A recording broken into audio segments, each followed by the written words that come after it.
How's he look? Looks good. Looks good? Is it Technicolor? Yes, sir. Absolutely. I don't want black and white now. Can I call you Davis? Sure, please. You call me Dan. Okay. Okay.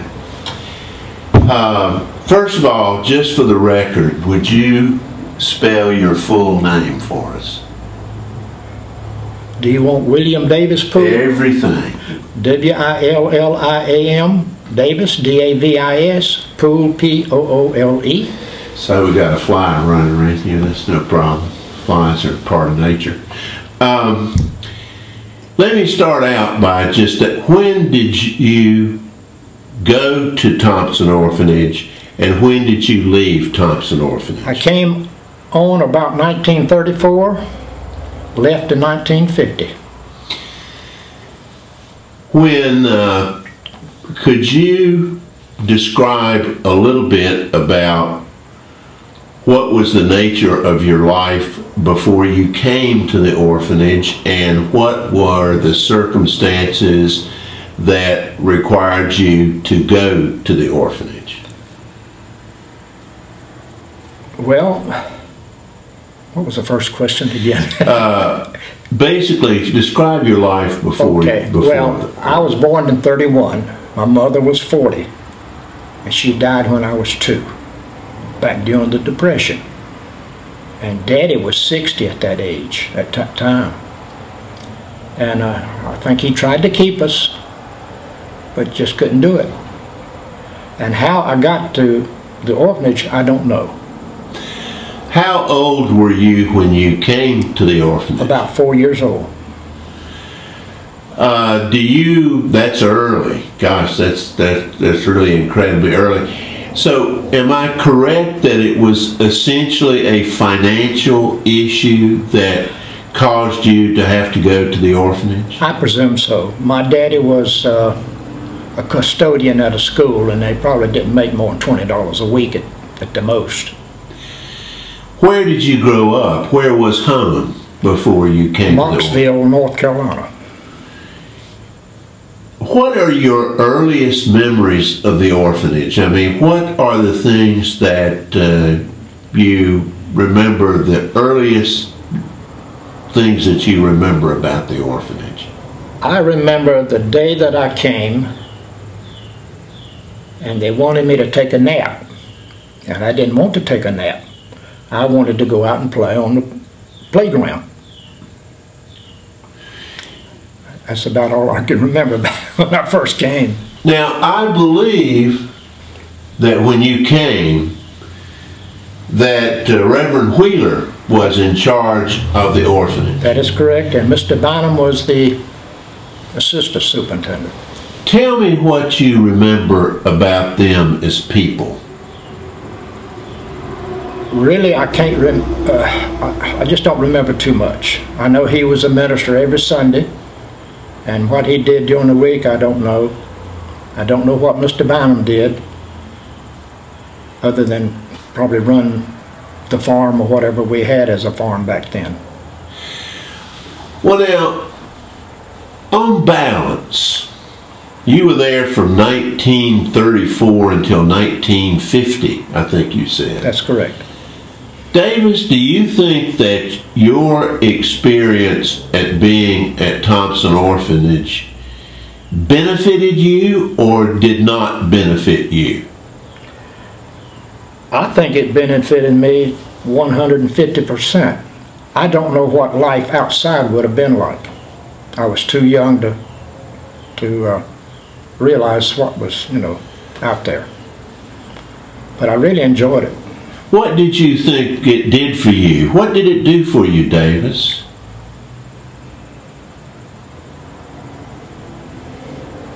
Well, let me go ahead.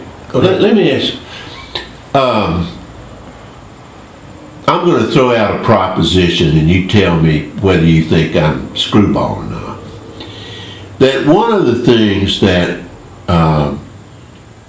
characterized the orphanage was spare the rod and spoil the child. That you have very set rules. That is correct. And if you follow those rules, you're okay, but if you don't follow those rules, there are going to be consequences. That's correct. Now, am I correct about that? And could you explain a little bit about what that meant? As far as it concerned me, it was. I had quite a few whippings for doing things that I wasn't supposed to do. Well, how do you feel about the fact that you had that when you were, that was done, that the whippings were done? How did you feel about that? I think it taught us if we were going to do something we were not supposed to do, we were going to get our rear ends whipped. And I tried to stay away from doing things I wasn't supposed to do. Do you remember any of the things that you did that caused you to be spanked? Yes, I do. And could you tell me what some of them were? One of them was, we were in church, 3 of us. And back in those days, the ladies wore the big coats with the furs around the neck. And we played with those during the service. And somehow or another got back to Mr. Wisnett. And I think I was the only one that got the whipping because one of the other boys had a boil on his rear end. They wouldn't spank him for that. And I don't know who the third person was. Were there any other things that you remember that you did that you got? I got whipped in the 3rd grade for not bringing a note home from Miss Kitty Constable. Who was Kitty Constable? She was a 3rd grade teacher at Elizabeth School. Why were you supposed to? Did you get a note that was not favorable and you decided that you... That's correct, yes. But on balance, do you think the discipline was reasonable, or do you think it was excessive, or do you think there wasn't enough of it? I think it was very reasonable. You knew what you were supposed to do and what you wasn't supposed to do. It was clear cut. Now, you mentioned Pop Wisnett. Yes. Tell me about your memories of Mr. Wisnett and what he was like as a person. He was a very good person as far as I'm concerned. He was fair to everybody, boys and the girls. He worked right beside us, did everything we did. He didn't sit in the shade and watch us work. He was just a good man. When you got spanked, do you remember where that would happen? Would it be in your room, in your cottage, or do you remember where it would happen? Not really. I think one time was behind the church. We were working and it just happened to be I think we were raking leaves behind the church. Now, you also knew Mr. Wisnett's wife, Pearl. Yes. Could you characterize her, what she was like as a person? She was a very good lady. She was good to everybody, as far as I know. She inspected the houses or dorms every day, and if you didn't have your bed made right, if you didn't have the floors clean, bathrooms cleaned, you got a campus mark, so to speak. And if you got 2 or 3, you were campus. You couldn't go anywhere that weekend. Do you think she was a kind, generous, thoughtful person on balance? Yes, ma'am. Yes, sir. Now, let me tell you another principle that I think Thompson Orphanage operated on, and you tell me if you think I'm just stupid. And that is, an idle mind is the devil's playground. That you need to keep children busy. You need to have them have tasks. They need to be responsible. Would you say that was a characteristic of the Thompson Orphanage experience, that you were kept busy? Yeah, I do. Come to think of it, I probably didn't think of it back at that time, but we played games, played softball. Ms. Wisnett played softball with us. I can remember one day she was pitching and somebody hit the ball and it just knocked the fool out of her leg. And We had chores, milking the cows, morning and night. We worked on the farm when we came back from school every day. On the weekends, we worked Saturday mornings, had Saturday afternoons off. Sundays, we had Sundays off. Did what we wanted to do as long as it was appropriate. Well, I want to talk a little bit about these cows. Okay. You think that was a good idea to have this dairy farm on that orphanage? I think so. I think it helped us out to do some of the things that people in other parts of the city and country do coming up in their lifetime. Well, did you ever, you went to Elizabeth Elementary School, probably went to Piedmont, probably went to Central. Went to Central. Is that right? Yes.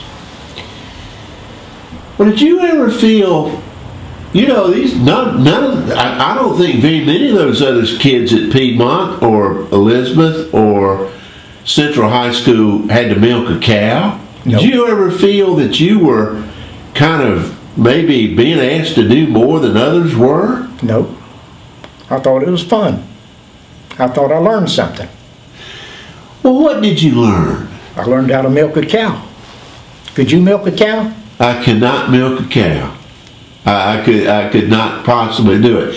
Now, but do you think the overall orphanage experience was a good preparation for life? I think it was great. It was great for me, and I think a lot of the other ones will say the same thing. What were the characteristics of the orphanage that made it great for your life that you have lived? I think, well, we had a lot of rules, of course, and you had to follow the rules. They weren't excessive, but you knew what you had to do. And I think that has helped me in my later life and my adult life. Now, what was the nature? Now, you also, of course, lived in these cottages, and you actually went through the whole cottage system from yes. on up. Now, what was the relationship that you had with the women who were in charge of the cottages? I mean, what was that relationship like? Well, they were matrons, and of course they overseed us, just like your mother probably did you and your father. They just kept order, and that was about it. Well, were they? Some of us liked them, and some of us didn't like them, but that's nature with everything, I think. Well, now, would that be true with the orphanage itself? Did you know any children that were at the orphanage who didn't like it? Oh, yeah. They'd run away. What do you think would be the characteristics of it that they wouldn't like? I think most of those that didn't like it came in at a later life, who had lived outside with their parents until somebody passed away or whatever. And they were used to running around, doing what they wanted to do, and very few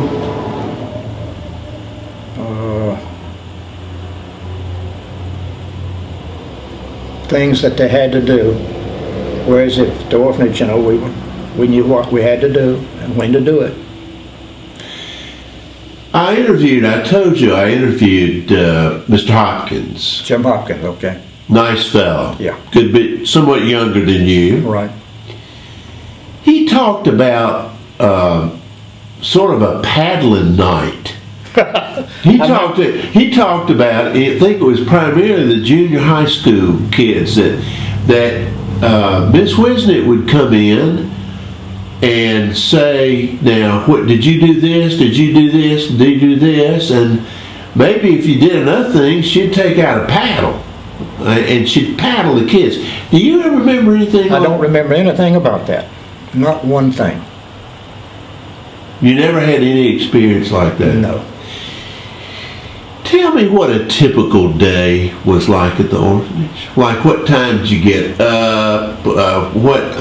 Just go through I'm going to tell you what a typical day is that I can remember when I went to the Baker Cottage, which was the big boys' cottage, older boys. I think we were up about 5:30 or 6, went down to milk the cows, came back home, cleaned up, washed up, went to breakfast at maybe 7 o'clock, came back, made our beds, got ready for school, went to school, came back home about 2 or 3, and then we worked on the farm if something was to be done. We had chores to do. And then at nighttime we had supper about 6 o'clock. Of course we had lunch at noontime on Saturdays and Sundays. And supper at 6, then after that you went back to your cottages and you had a study hall. Then after that, I don't know if there was probably a play period or whatever, then off to bed.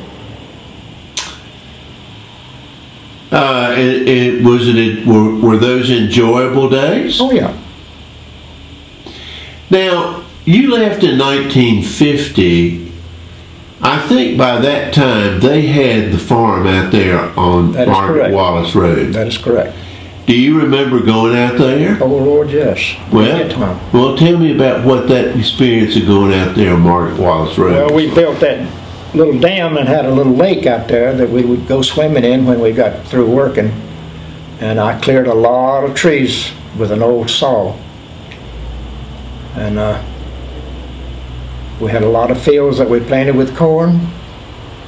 We had fields we planted with peanuts, if I'm sure about that. We may have planted them out at the orphanage, but I think we had some peanut farm or land out there also. And we'd plow corn starting, say, 1st of the month. Time you got through, it was time to start over. We didn't have the tractors back then. We had mules to pull the plows. How did you enjoy going out to Margaret Wallace? I enjoyed it because I got to go swimming when you got through working. Now, Mr. Wisnett, he had been the captain of the University of North Carolina football team, 1926, and he loved the outdoors. He liked to hunt, he liked to fish. Did you enjoy your time with Mr. Wisnett? Sure, yeah, sir. I never went hunting with him. Yeah, I did, beg your pardon. We did hunt on the farm, but I never went off with his friends to hunt. Now, how old were you when you were, what, 19 years old when you left? 18, 19 years old when you left the orphanage? Pretty 1950. You were born 31. Probably 1920. Yeah. 19 or 20 years of age. Now, how did you feel when you left the orphanage? What were your feelings when you left the orphanage? Well, actually, I felt a little homesick because I didn't have anywhere else to go. This is the only place I knew anything about. I had some half-brothers and half-sisters, but I never knew them. Did you ever have any family visit you at the orphanage? I had a half-brother, yes. And I didn't realize actually what kin he was to me. But I knew he was some kin, but I didn't know what.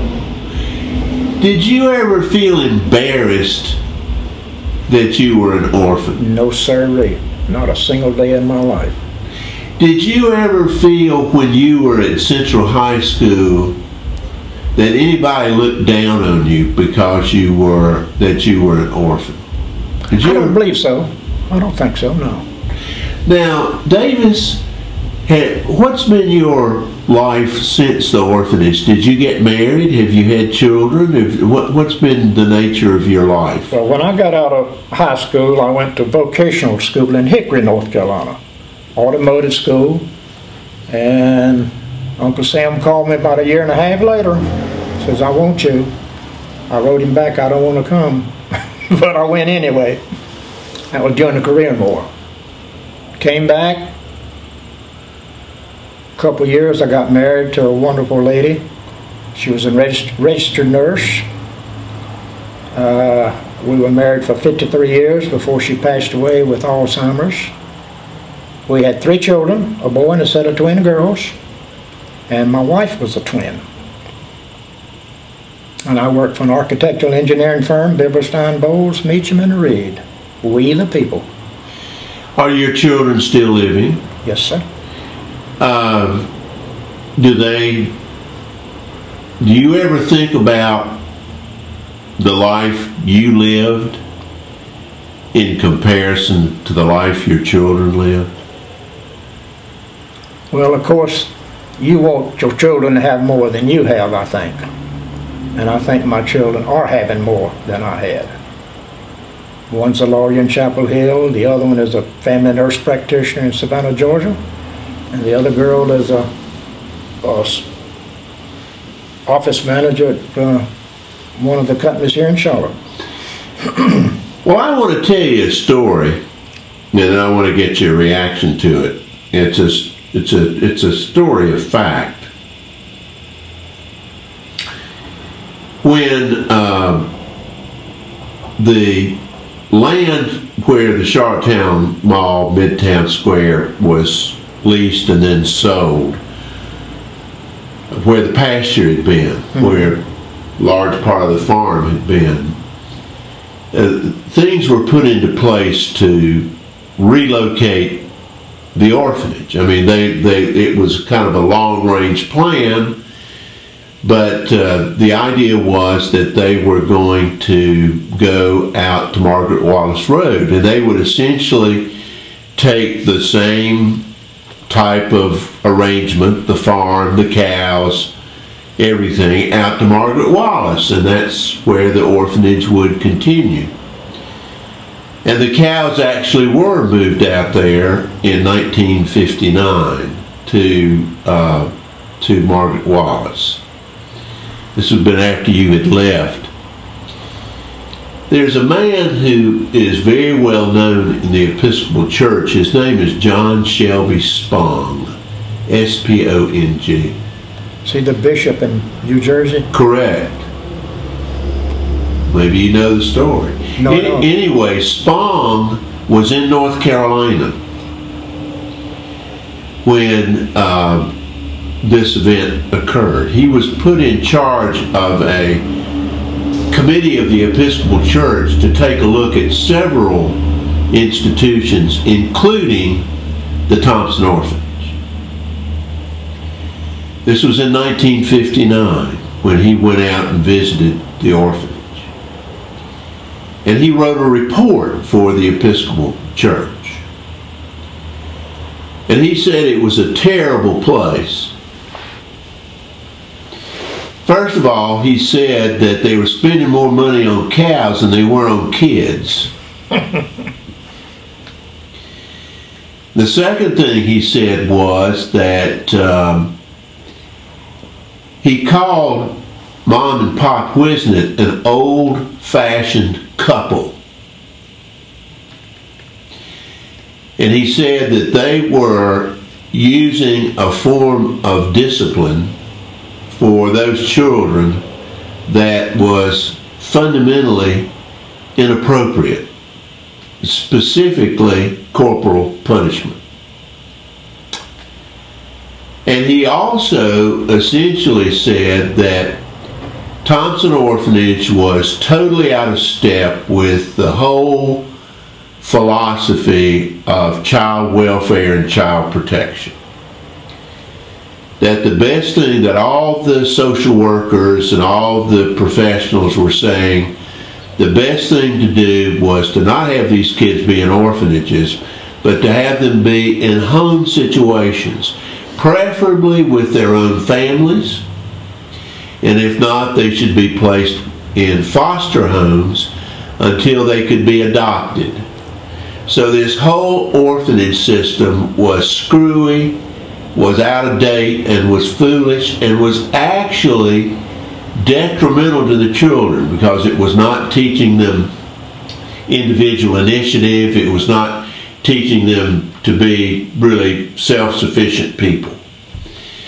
And there's no question but that this report eventually led to the end of Thompson Orphanage. Now, even though Manley Wisnett and Pearl Wisnett stayed on until 1965, the die was cast. I mean, Thompson Orphanage was on their way out. How would you respond to that assessment that was made of the orphanage by Bishop Spong? I think he was out of his damn head. We had a wonderful place there. The people today that's in these foster homes, I don't have any statistics on them, but they probably there for 6 months, then they right back where they started from. They move them back to wherever they came from.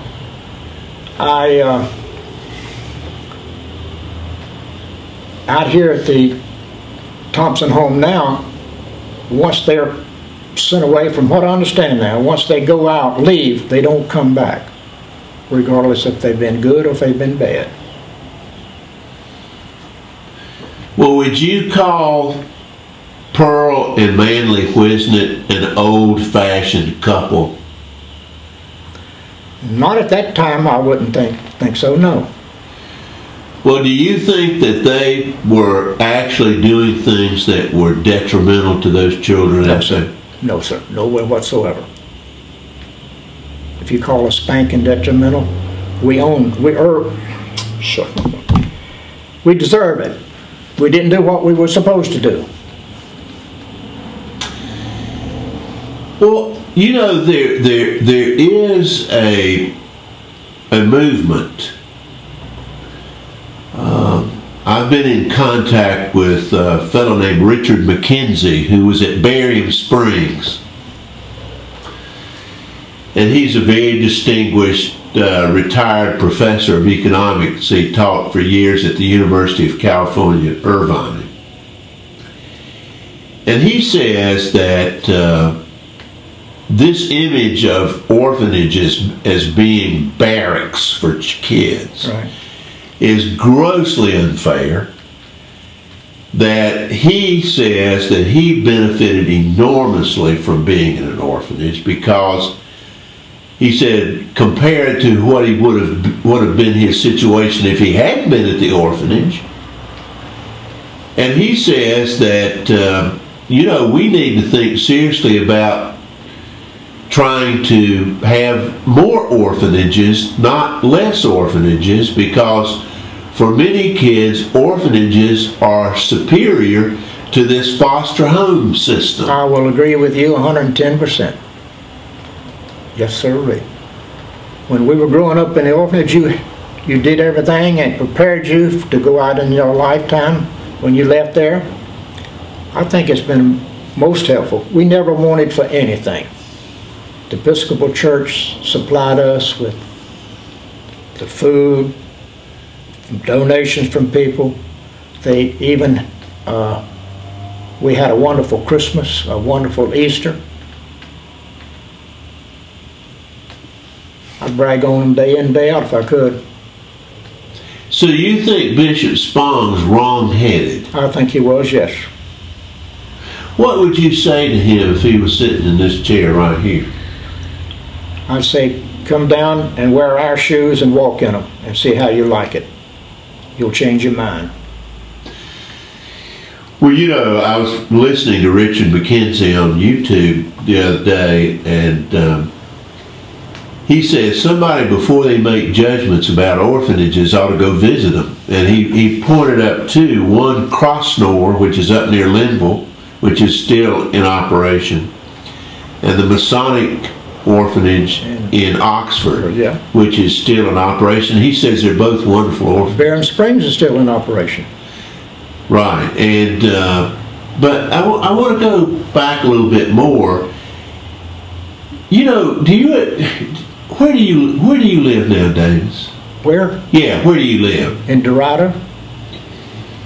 Do you ever drive up 3rd Street or 4th Street? Yes. Yes, I do. Do you ever have feelings when you drive through there? Does it touch you in any way? I think it was a mistake that they disbanded it myself. But yes, I have feelings for it. The church is still there. How do you feel about that chapel? I love it. I was a crucifer. I sang in the choir. I really liked it. Benny Turner was our organist, and he played by ear. No musical teaching at all. Do you ever think about how many people go by that orphanage and they have no idea what it was? That's correct. Absolutely. You know, I'll go down to Target or, Yeah. you know, Marshall's, or my wife likes to shop, so I'm always going down there to Midtown, they call it now. What was that like down there when you were there? What was that Creek Valley like when you were there? We threw rocks across the creek to the other side to the colored boys, and they'd throw rocks back at us. And that's where our cows were, down in that pasture.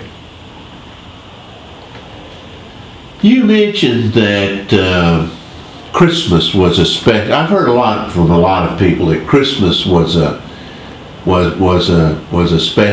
special time. Right. What happened at Christmas? Well, the gifts came in from the church and from other people, I presume, and they were stored in the library in the administration building. And when Christmas Eve came, the big boys went over there and took the presents.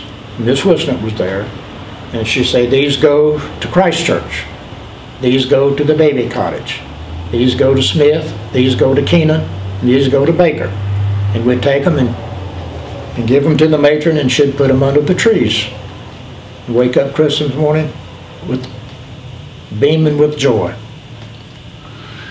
Do you remember any presents you got for Christmas when you were at the orphanage? Do you remember any at all? I remember a lot of stationery. We had to write to the people and tell them how much we appreciated what they gave us. They wanted you to write thank you notes. Absolutely. Yes, sir. How about, now you mentioned about the note that you didn't bring home from school. Did you have to bring your report card home and show it? Yeah, yes, sir. How are you expected to perform in school? Well, I didn't do too well. That's my problem. I didn't study very hard.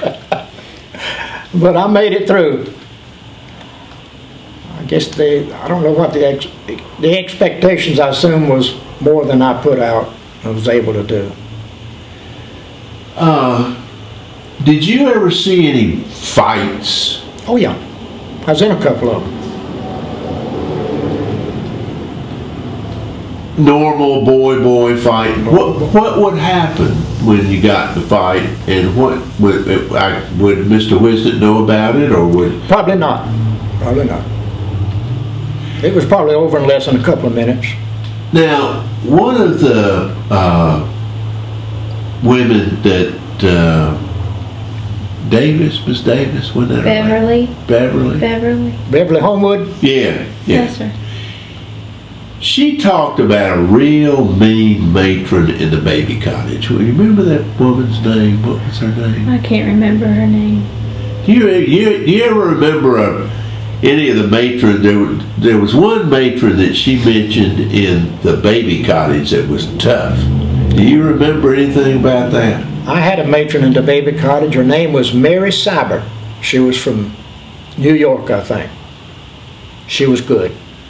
Yeah, it's a different name. And yeah, that was in 1934. Yeah.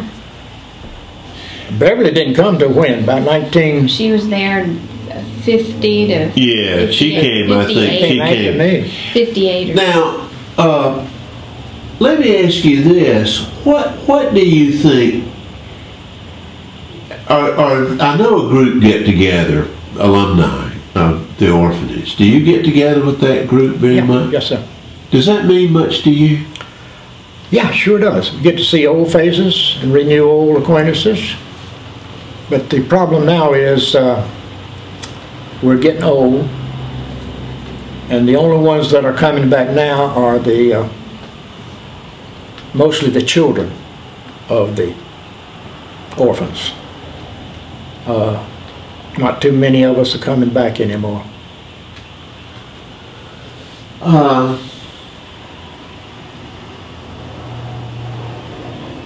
trying to think. Can you think of anything, any areas that we need to pursue with him that we haven't pursued? Do you want to talk about what a church service was like? Yeah. Do you remember going to? You said that you were a crucifer. Correct. Tell me about the church services. Tell Well, me. I think it was about 8 o'clock on Sunday mornings. Everybody would go down. Baby Cottage would be on the left, I think, and Christ Church on the left, and the Smith boys on the right, and the Baker boys on the right, and Mr. Wheeler was the minister. And when I was crucifer, we would, just like the Episcopal Church, march down the aisle and sit up there in the choir and sing when we were supposed to sing, and listen to Mr. Wheeler on sermon. Of course, most of us didn't listen to him. And being boys and girls like we were, it was very good, very enjoyable. Very enjoyable. Now, did anybody from outside in the town come to those services, or was it almost always exclusively? It was all of us, I think. If there was outsiders, I didn't know it. Now, you talked a little bit about, if I mention the term Blue Heaven, does that mean anything to you? Blue Heaven? Yeah. Well, that was one of the names that was given for the African-American black neighborhood across the creek. No, maybe that name was applied later. It was a cherry. Cherry was there. Now, tell me a little bit more about throwing the rocks across the creek. Well, we just threw them at them, and they just threw them back at us. We'd have our confrontations with them, and they'd have theirs with us. Nothing ever happened. Just talk back and forth? Yeah, just talk, yeah. Now, how far did that pasture extend? Did it go all the way down to Moorhead Street? No.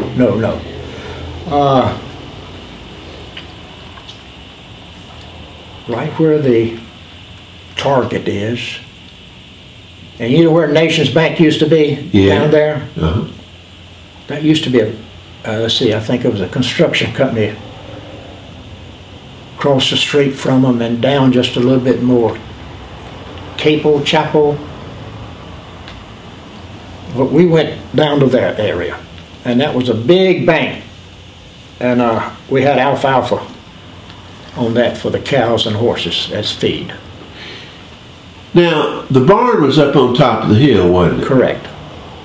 Right by where the theater was or is. It burnt down when I was a little boy. What burnt down? The barn. The barn burned? Yeah, it burned down. Did they rebuild it? Oh, yes. Nobody knows how it started. About what year did the barn burn down? I don't know. Would it have been when you were a little boy? Yeah. Do you ever remember any celebrities coming to the orphanage? Rod Cameron. He came to on one visit when he came to Charlotte. And came back several times and gave us a flat boat, aluminum boat, flat bottom boat, put on the lake out at the farm. And I think he gave us a lot of sort of like miniature jukeboxes. That's about all I remember of him. Tell me about the relationship with girls and boys. I mean, you're getting up, you know. Oh, I had a girlfriend. I had a girlfriend, yeah. Well, was it somebody at the orphanage? Yes, it was. Well, what was the nature of boy-girl relationship? I mean, how did they control the teenage behavior, boy-girl behavior at the orphanage? Well, of course, everything was done in the open out on campus. I mean, you was there holding hands and sitting down beside them, you know. And as far as I know, that's as far as it went. And of course, we would go, as we got older, we went to the movies together uptown, and then come back home in by 10 or 10:30, whatever the time was. What do you think your life would have been like, Davis, if you hadn't gone to that orphanage? I wished I could have told you that. I just don't know. But I lack for nothing. They gave me everything. How about love, hugs? Well, you mean from Mr. and Miss Westman? I guess they loved us in their particular way, but it was not any hugging and kissing and, you know, all that type of stuff like your mother and father would do to you. The matrons didn't hug and love you either, so the only loving you got was your girlfriend. Well, did you ever feel that was really something that was lacking in your life? No, I think I just made the best of it. What do you think about how young people are doing this day and time, Davis? How do you feel about how society is? I think they're running wild. There's no discipline, no manners, nothing. When we were brought up, it was yes ma'am, no ma'am, yes sir, no sir. Somebody walked in the room, you stood up. If you rode a bus, some lady got on, you stood up, gave her the seat. None of that goes on now. And when you go into a restaurant, if you got a hat on, you pull it off. Not anymore. I think there's no morals at all left. Does it make you sad? Yes, it does. It makes me sick to my stomach. What do you think Pearl and Manly Wisnett would think if we could bring them back and let them walk around today? They'd probably think the same thing I just told you. It's not good. It's not good. Well, you really think highly of your orphanage experience. Absolutely. Yes. Where did you go when you left? Sir, ma'am? When you left, where did you go? Did you go on to school or? I went to a vocational school in Hickory. Of course, the largest in town gave me the money to do it. Or Mr. Westner found a way to do it. I went to vocational school in Hickory, and I took automotive mechanics, and then I get through that and I started in refrigeration, and that's when Uncle Sam called me. So you actually got financial help from the orphanage to go to this vocation? Yes. Did Mr. Wisnett decide that's where you're going to go, or is that your decision? That's something I wanted. And he knew, I guess, he knew I wanted to be a mechanic, so I guess he checked around, see where some companies were, and checked for some of the donation that might come in, and sent me up there.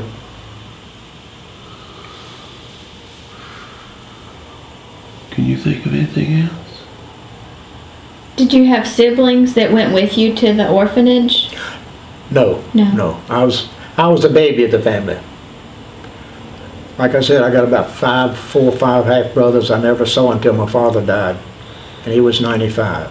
Well, somebody took you to the orphanage. Right. Who took you to the orphanage?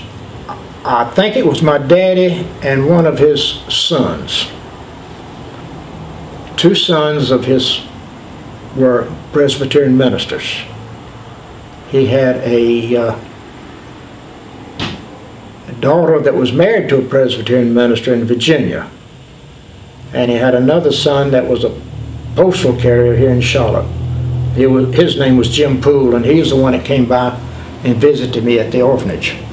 So your daddy was married twice? Yes. And you were a product of the second marriage? Correct. Well, did your daddy not ever come see you at the orphanage? Oh, yes. But he had to get on a train to come. Well, how often would he come to see you? About once a year. And we could go home once a year for about a week or 2. And he'd come and pick me up, and we'd ride the train to Knoxville. take us an all-day trip. Did you ever not want to go back to the orphanage when you went home? No. I always wanted to go back. I had friends there, playmates, boys and girls. See, there was nobody at home that knew me when I would go back. Right. Interesting. And I lived with an aunt in Fork, North Carolina. That's where I stayed during the summer.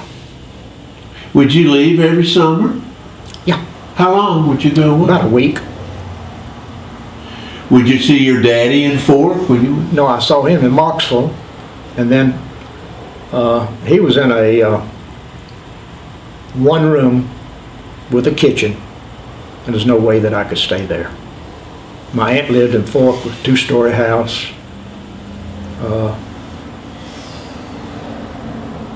No running water, no bathroom except the privy outside. Well, now this documentary that we're doing is basically telling the history of Thompson Orphanage from its very beginning, the people that were involved in that. You have an opportunity to basically say to the city of Charlotte how you feel about that orphanage and the memory of that orphanage. What do you want to tell Charlotte about that orphanage? I think it was a wonderful place for the children who came there and lived there and left there. They don't know or don't realize back then what good it was going to do for them. Some of them didn't like it, but that's the way the cookie crumbles. But I think it was a wonderful place for me.